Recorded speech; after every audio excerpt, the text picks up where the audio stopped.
換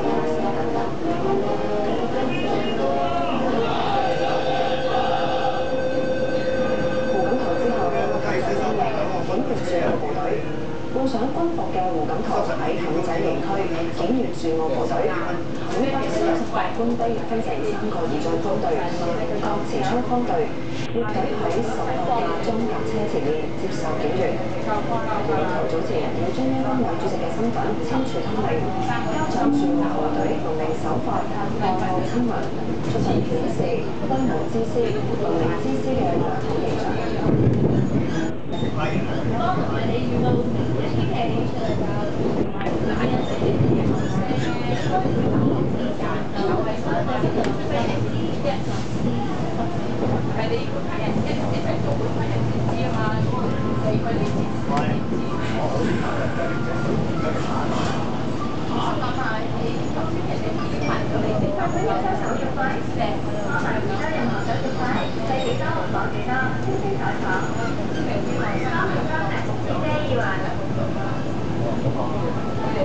一站沙田，下一站沙田。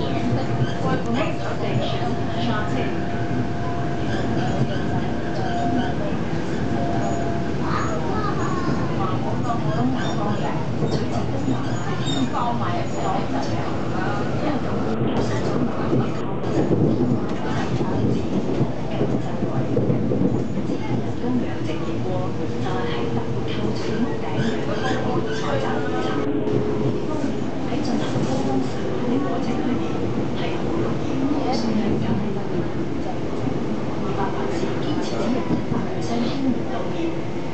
優質嘅精裝。